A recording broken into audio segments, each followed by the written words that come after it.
بسم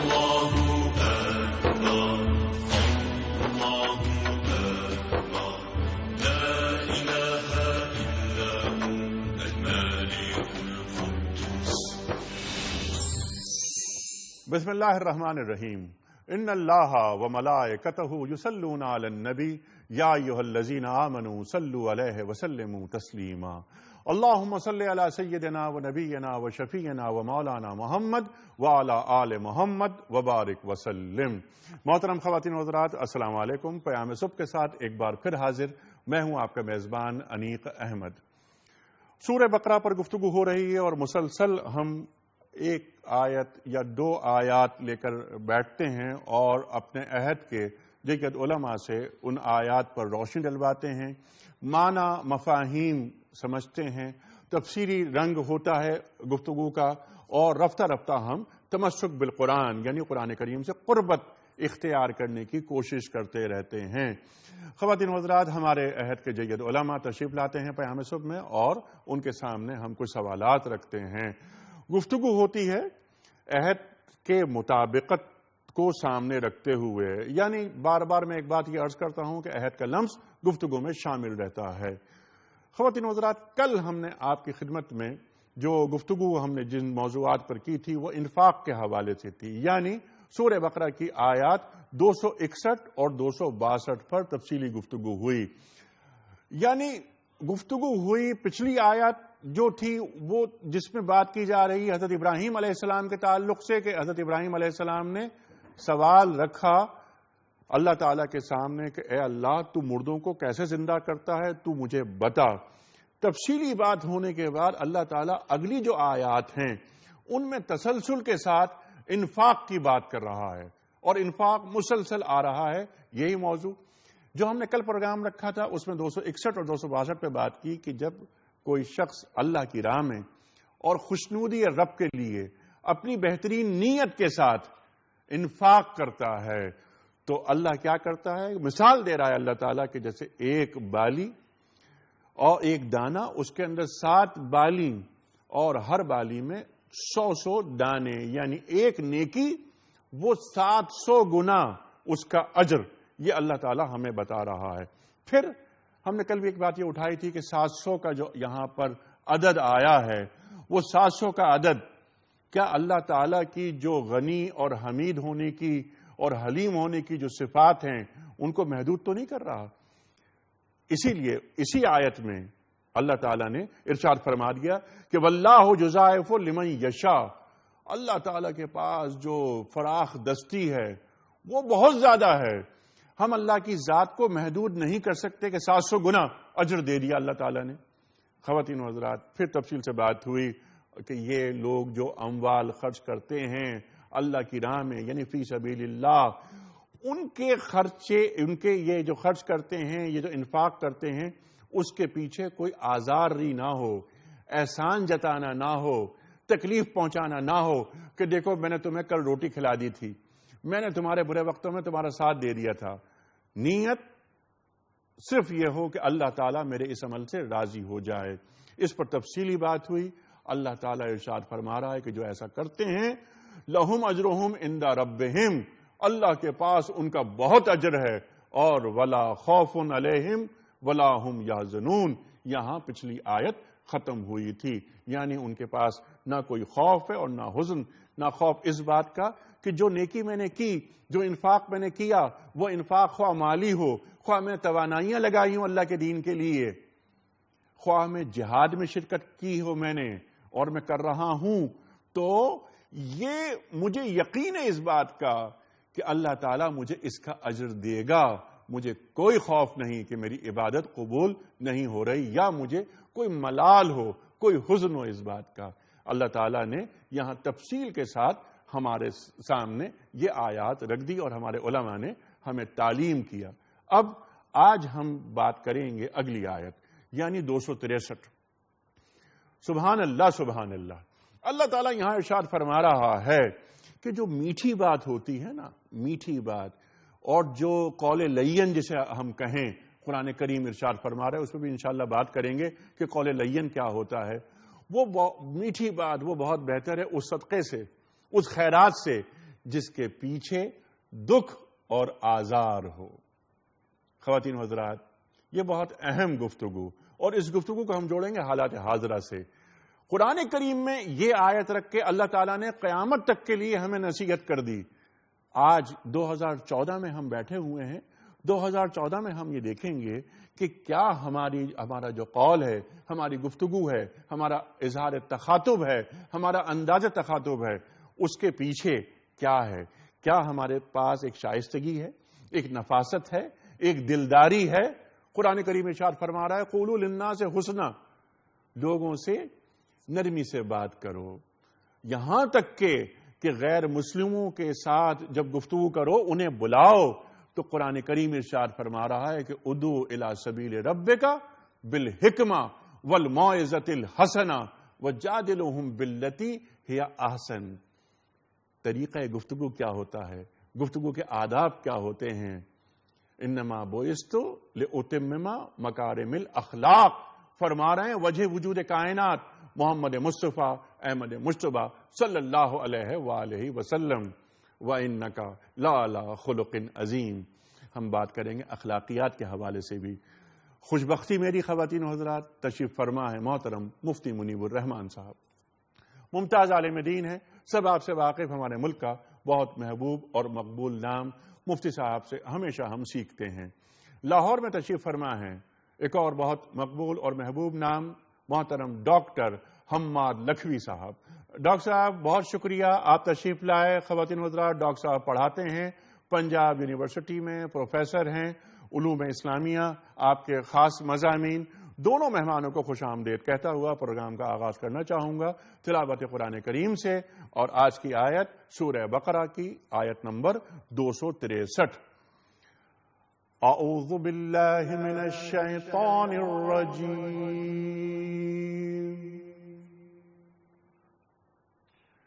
بسم اللہ الرحمن الرحیم۔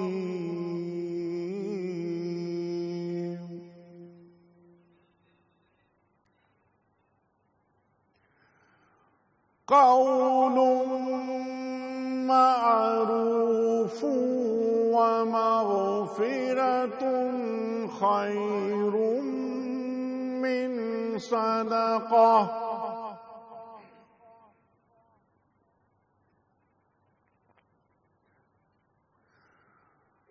ومغفرة خير من صدقة يتبعها أذى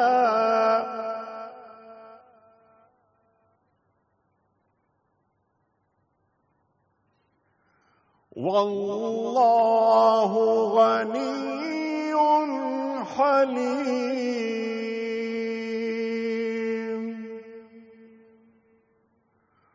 صدق اللہ العظیم۔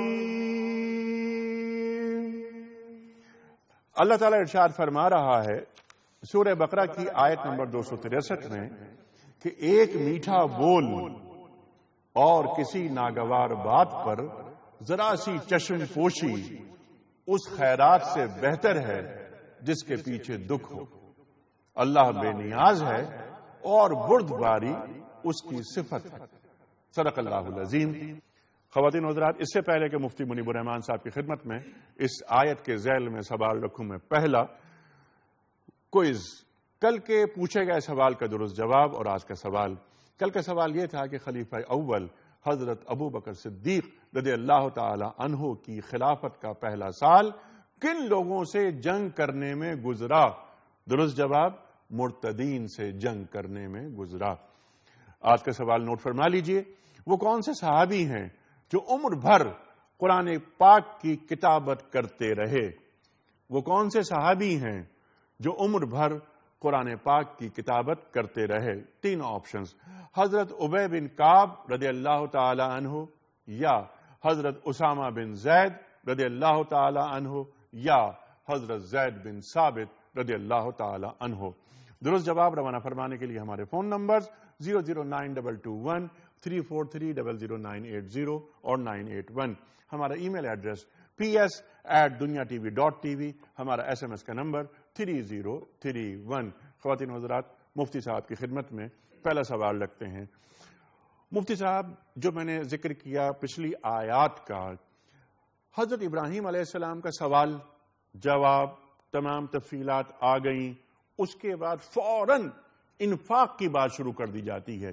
261 262 میں تفصیل سے انفاق کا ذکر ہوا۔ اب فوراً اگلی بات آئی کہ میٹھا بول، لوگوں سے گفتگو، ایک میٹھا بول اس خیرات سے بہتر ہے جس کے پیچھے دکھ ہو، آزار ہو۔ یہاں جو فلسفہ ہے، جو نکتہ ہے، جو مغز ہے، ارشاد فرمائیے۔ بسم اللہ الرحمن الرحیم، حامدا للہ عز وجل سبحانہ وتعالی ومصلیا ومسلما علی رسول اللہ وآلہ وصحبہ اجمعین۔ انیق احمد صاحب،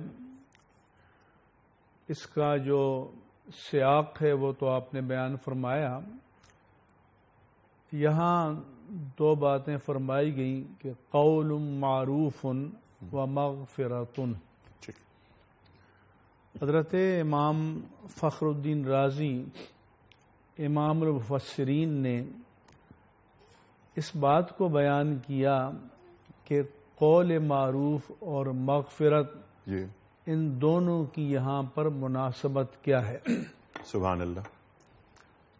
تو ایک بات تو انہوں نے یہ بتائی کہ کوئی آپ کے پاس غرض مند بن کر، سائل بن کر آئے اور آپ اس کی ضرورت کو پورا کرنے کی استعداد نہ رکھتے ہوں تو پیار کے انداز میں، محبت کے انداز میں، جسے آپ نے میٹھے بول سے تعبیر کیا، تو اس کو بتا دیجئے کہ میرے پاس اس کی گنجائش نہیں ہے، یا اتنی استطاعت نہیں ہے، یا اتنی بساط نہیں ہے، یا یہ بھی انہوں نے معنی بتایا کہ آپ غرض پوری نہیں کر سکتے تو کسی اور تک رہنمائی کر دیجئے جہاں وقار کے ساتھ، عزت نفس کے ساتھ ان کی ضرورت پوری ہو سکے۔ اس کے بعد جو مغفرت فرمایا تو امام راضی فرماتے ہیں کہ جب کوئی امید لے کر آپ کے پاس آتا ہے، یقین کے ساتھ آتا ہے کہ اس آستانے پر، اس در پر یا اس شخص سے میری مراد پوری ہو جائے گی، اور جب اس کو جواب نہ میں ملتا ہے تو اس کو روحانی طور پر ٹھیس پہنچتی ہے، وہ ریئیکٹ کرتا ہے اور وہ کچھ ناخوشگوار کلمات بھی کہہ دیتا ہے کہ جس سے اگلے شخص کو طیش آ سکتا ہے، غصہ آ سکتا ہے۔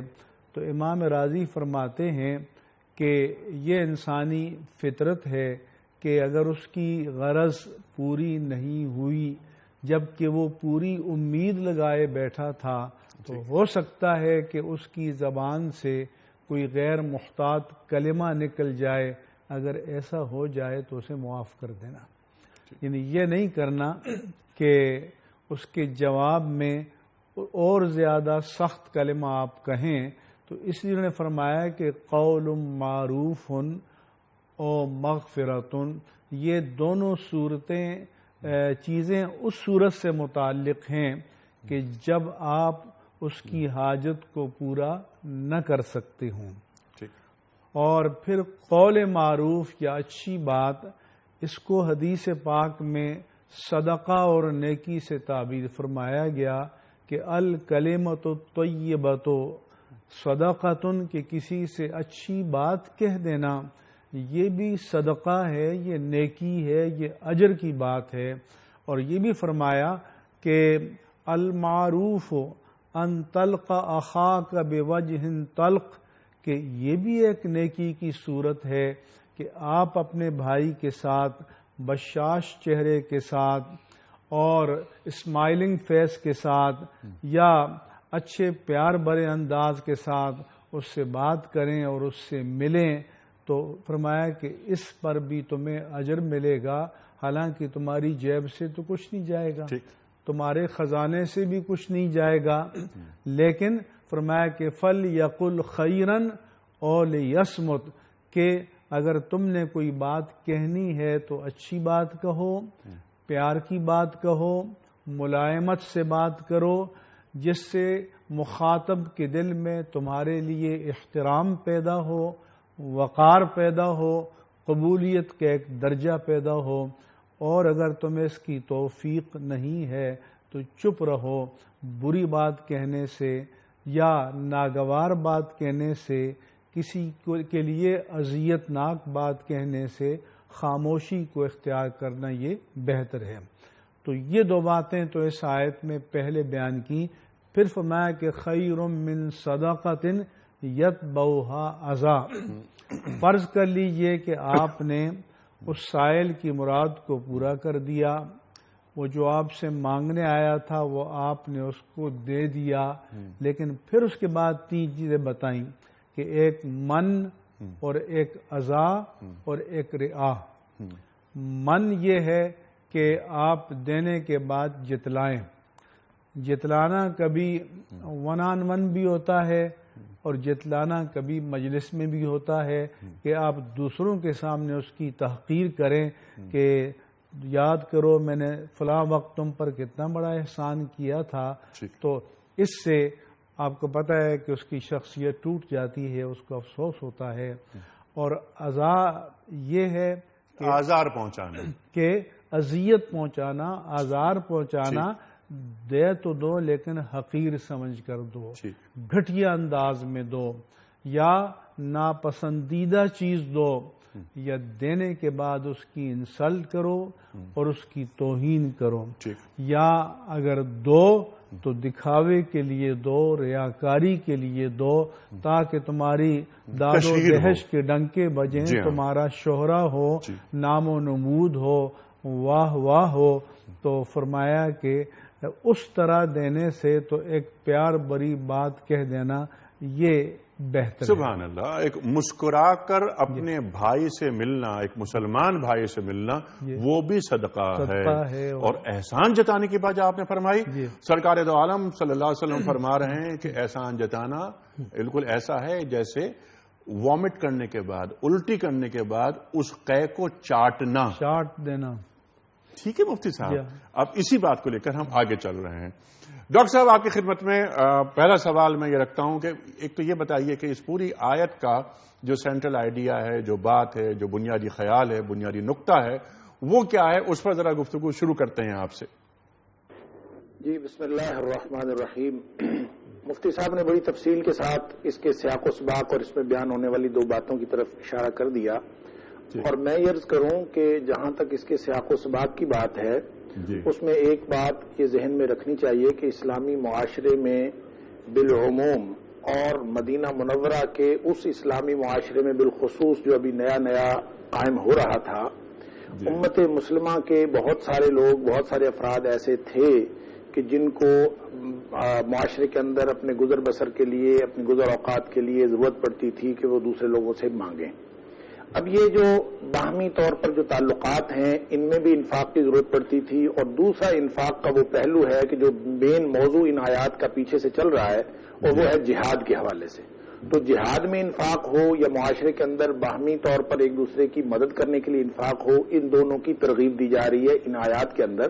اور اس میں یہ جملہ بتایا گیا، یہ آیت نمبر 263 کے اندر، کہ جو آیت نمبر 262 میں کل بات ہوئی ہوگی یقیناً، کہ اللہ تعالیٰ نے وہ نمونہ بتایا کہ جو صحیح معنوں میں صحیح جگہ پر اور صحیح مال خرچ کرنے والے ہیں، ان کا حقیقت میں اسوہ کیا ہے کہ ثم لا یتبعون منا ولا اذی، کہ وہ احسان اور تکلیف سے اس کو بعد میں اس کو خراب نہیں کرتے۔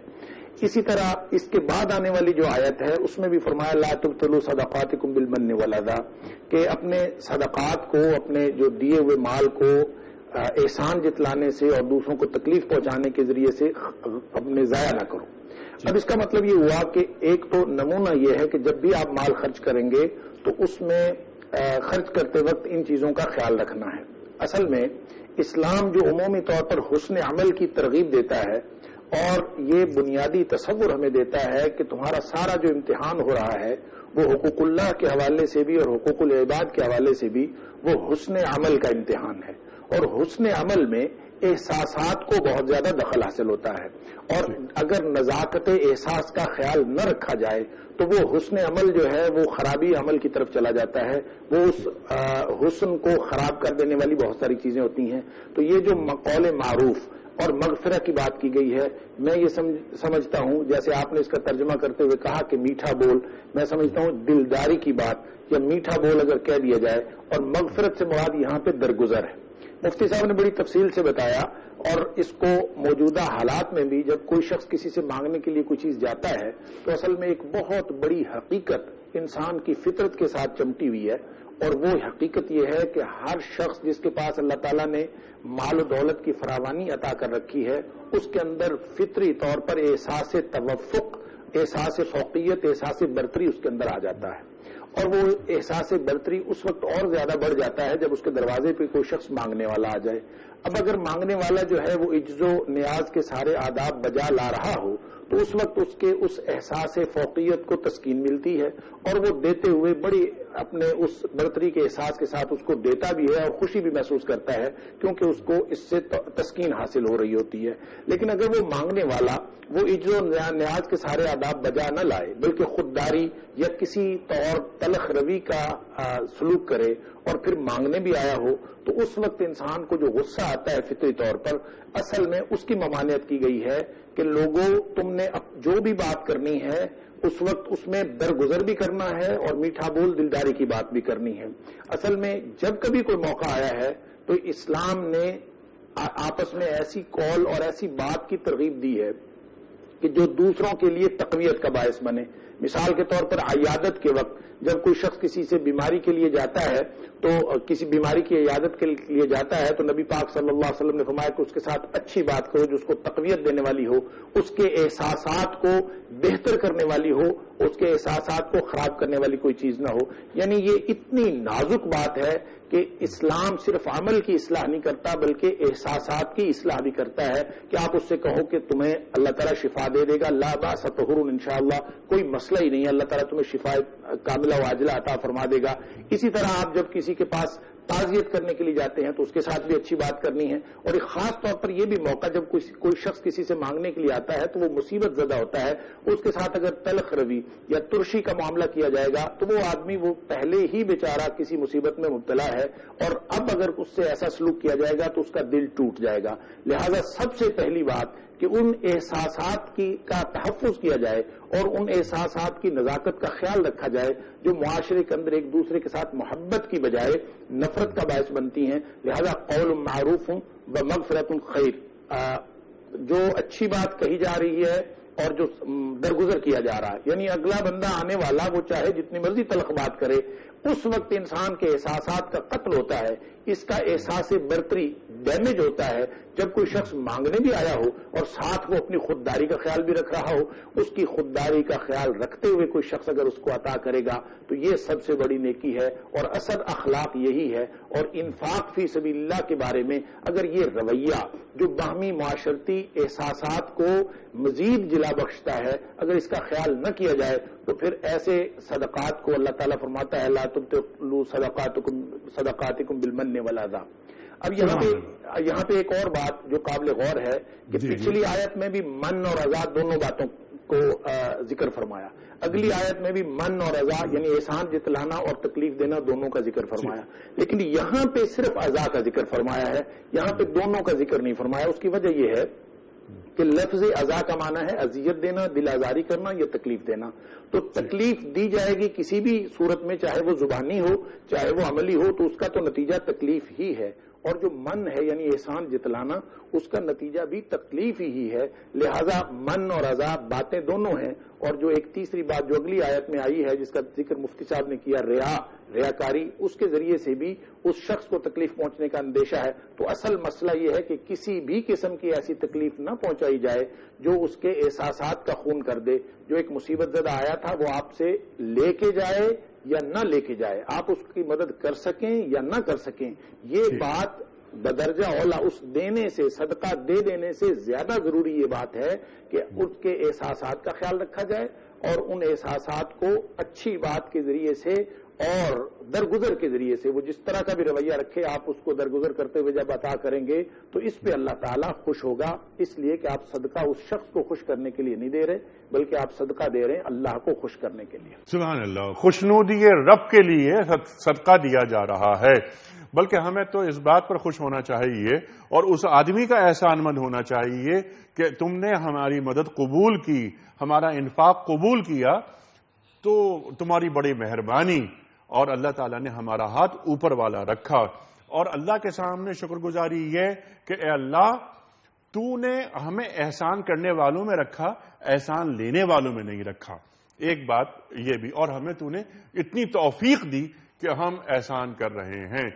اچھا مفتی صاحب، اب اس بات کو ہم واللہ غنی حلیم، یہاں پر جو دو صفات آ رہی ہیں اس پر بھی انشاءاللہ ہم بات کریں گے کہ اللہ تعالیٰ کی جو صفت غنا ہے اور جو صفت حلیمی ہے، کہ اللہ کو پھر پرواہ نہیں ہے تمہاری، تم یہ چاہتے ہو کہ جنت تم سے قریب ہو جائے، اور یا تم جنت سے قریب ہو جاؤ، تو تم اس طرح کرنا انفاق کہ اللہ تعالیٰ کو پسند آئے تمہاری ادا۔ سیدھے ہاتھ کا جو صدقہ دیا ہوا ہے، جو انفاق ہے، وہ بائیں ہاتھ کو نہیں معلوم ہو، افضل یہ ہے۔ لیکن الذین ينفقون فی السراء والضراء والکاظمین الغیظ والعافین عن الناس، کھلے بھی خرچ کرتے ہیں، دکھا کے بھی خرچ کرتے ہیں اور چھپ کے بھی خرچ کرتے ہیں۔ تو یہاں ایک تو بات یہ ہے کہ دل آزاری نہ ہو، ایک بات تو یہ بتا دی گئی، یہاں اس کے ساتھ ساتھ میٹھے بول کی بات ہو رہی ہے۔ کچھ رویے ایسے آ گئے ہیں ہمارے معاشرے میں کہ جو ہم شائستگی سے، نفاست کے ساتھ، ادب کے ساتھ، یہ طریقہ کچھ بھولتے نہیں جا رہے ہم؟ بالکل، آج کل تو ایسا لگتا ہے کہ ہماری جو تہذیبی اقدار تھیں، ہمارے جو رویے تھے اور چھوٹے اور بڑے کے درمیان احترام کا اور شفقت کا ایک رویہ تھا، صاحب منصب کوئی بھی ہو لیکن منصب کی ایک توقیر تھی، ایک وقار تھا، ایک احترام تھا۔ آج کل کمال ایسے سمجھ لیا گیا ہے، اس کی تضحیق کی جائے، تحقیر کی جائے، اہانت کی جائے، اور اس کو جرأت سے اور بہادری سے تعبیر کیا جاتا ہے، خود اعتمادی سے۔ جی ہاں، بلکہ خود رائی، خود اعتمادی، یہ ساری جو صفات مذمومہ ہیں، اس کا اصل جذبہ محرکہ یہی ہوتی ہیں۔ اور بدنصیبی سے آج کل جو ہم میڈیا پر بھی مظاہر دیکھتے ہیں کہ وہ شخصیات جو قیادت کے منصب پر فائز ہیں، جن کو لوگوں کے لیے رول ماڈل ہونا چاہیے، اخلاق کا نمونہ ہونا چاہیے، اختلاف کے اظہار کا ہر ایک کو حق ہے، لیکن اس کا بھی ایک شائستہ اور باوقار انداز ہونا چاہیے، دلیل و استدلال سے بات کرنی چاہیے۔ لیکن ہم اپنی نئی نسل کو یہ تربیت دے رہے ہیں کہ ہم جتنی دوسرے کی انسلٹ کر سکیں، دوسرے کی توہین کر سکیں، یہ بہادری اور شجاعت کی سب سے بڑی علامت ہے۔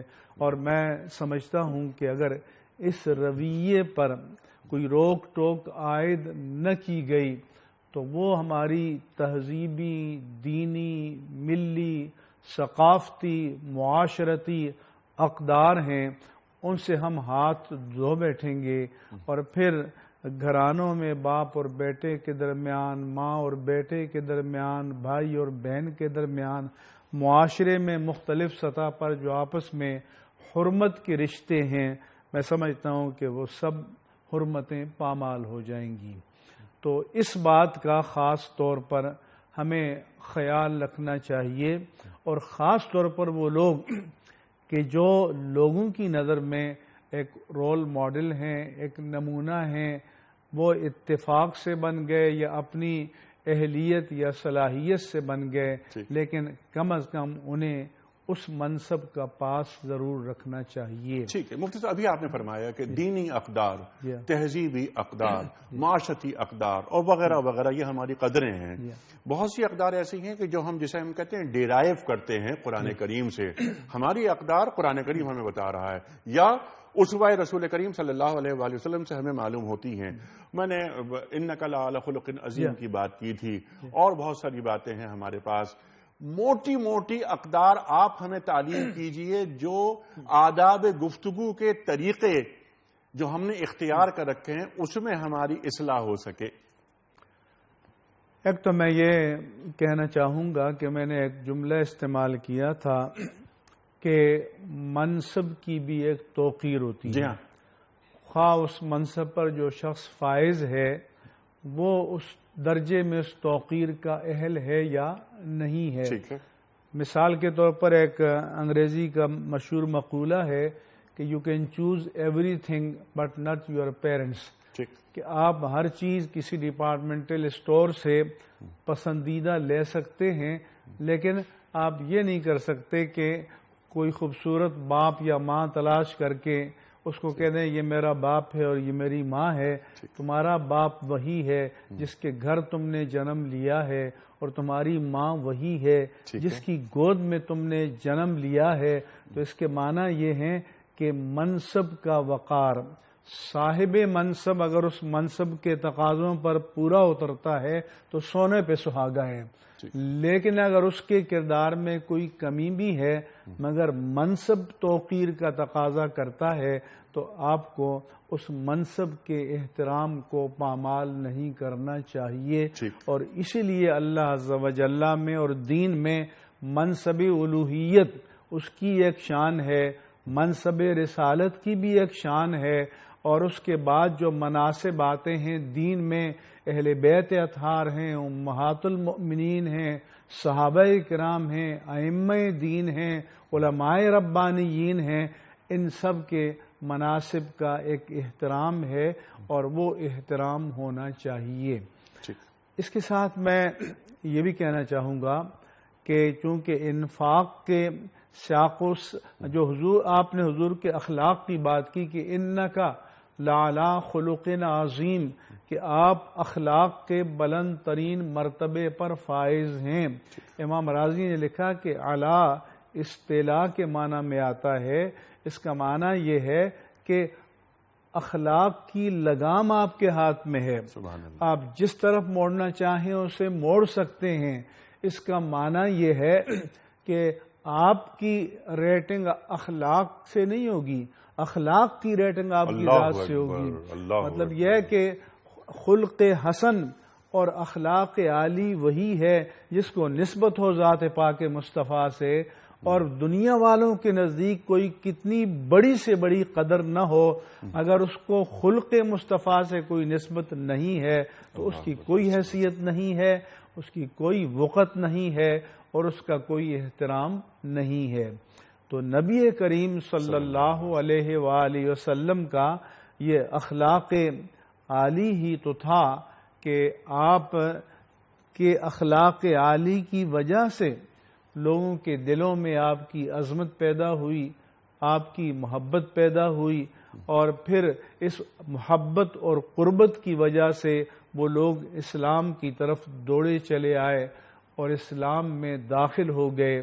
تو جہاں اسلام کے پھیلاؤ میں دین اسلام اور قرآن کی تعلیمات کی حقانیت کا دخل ہے، وہاں پر دائی کے کردار کا بھی بہت بڑا دخل ہے، جو سید المرسلین صلی اللہ علیہ وآلہ وسلم نے اپنے کردار کی صورت میں اپنی قوم کے سامنے پیش کیا کہ جب طائف کے بازار میں آپ کو پتھر مار کر لہو لہان کر دیا گیا اور آپ کا خون بہہ کر آپ کے جوتوں میں آ کر جم گیا، تو عذاب کے فرشتوں نے کہا کہ انہوں نے آپ کی ناقدری کی، آپ پر ظلم کیا، آپ اگر حکم دیں تو میں پہاڑوں کو حکم دوں دونوں طرف کے طائف کے کہ اس بستی کا نام و نشان مٹا دیا جائے.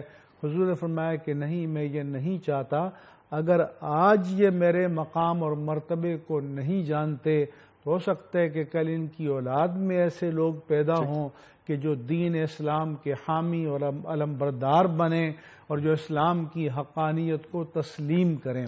تو نبی کریم صلی اللہ علیہ وآلہ وسلم نے اپنی ذات پر اذیت کو بھی برداشت کیا، آزار کو بھی برداشت کیا، اور انتقام جو انسان کا فطری جذبہ ہے، فاتح مکہ بن کر جب آپ میدان میں آئے تو وہ سب کہ جنہوں نے آپ کو طرح طرح کی ایذائیں پہنچائی تھیں، جنہوں نے آپ کے معاذ اللہ قتل کے منصوبے بنائے تھے، جنہوں نے آپ کو ترک وطن پر مجبور کیا تھا، آپ نے پوچھا کہ بتاؤ تمہارے ساتھ کیا سلوک کیا جائے، تو انہوں نے کہا کہ اخن کریم وابن اخن کریم، آپ پیارے بھائی ہیں، پیارے بھتیجے ہیں جو آپ کے شایان شان ہو. تو حضور نے فرمایا کہ ذهبوا وانتم الطلقاء، جاؤ تم سب کے سب آزاد ہو، کسی سے کوئی انتقام نہیں، کسی سے کوئی حساب نہیں. اور آپ نے فرمایا لا تثریب علیکم اليوم، کوئی مواخذہ نہیں ہے. اور یہ لا تثریب علیکم اليوم یہ آیت قرآنی حضرت یوسف علیہ السلام کی طرف بھی اشارہ ہے کہ جو انہوں نے اپنے بھائیوں کو معاف کر دیا تھا، اور یہی جملہ آپ نے ادا فرمایا تھا. وہاں بھائیوں کو معاف کیا جا رہا ہے، یہاں سرکار دو عالم صلی اللہ علیہ وآلہ وسلم جانی دشمنوں کو معاف کر رہے ہیں.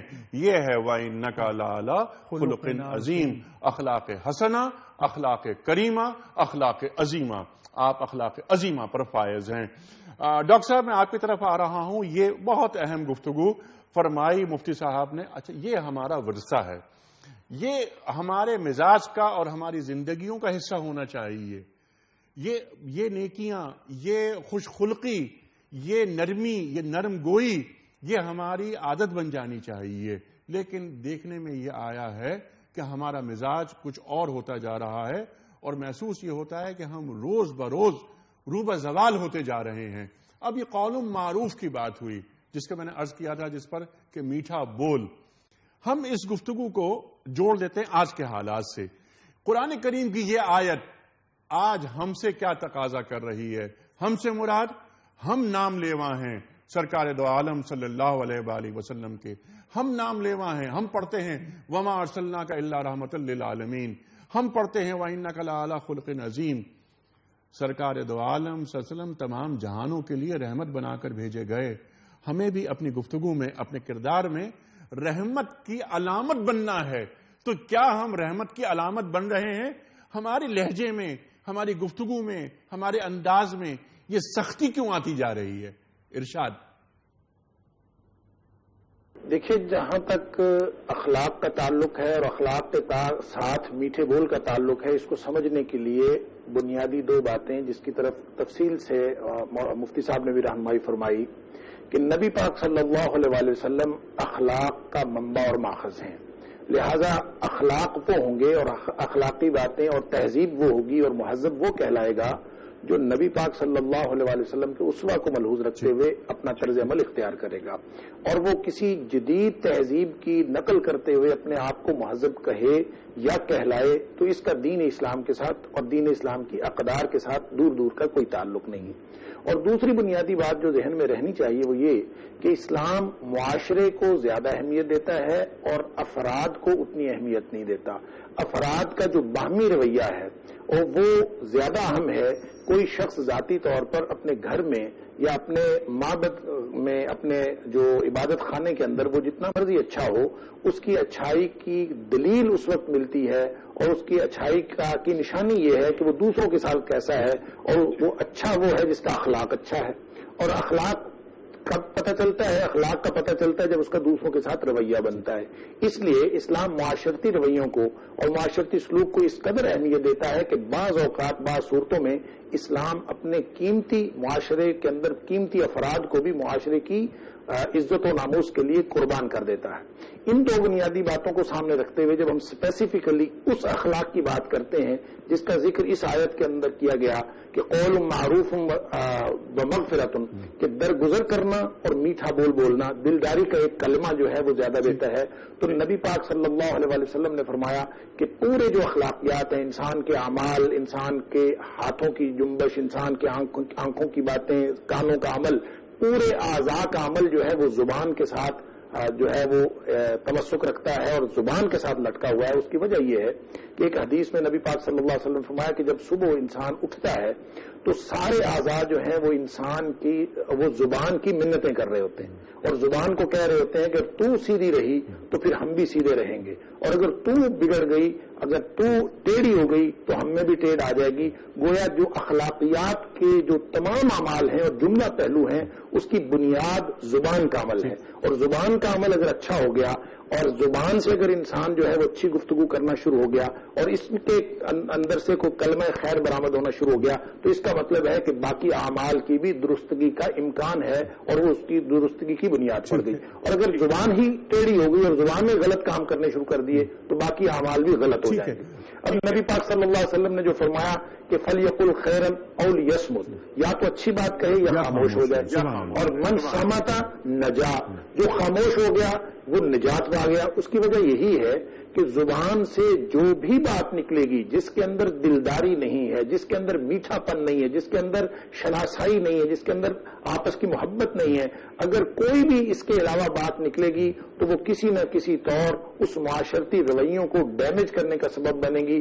جیسے مثال کے طور پر جو غیبت ہے، غیبت غیر موجودگی میں سچی بات کرنے کا نام ہے.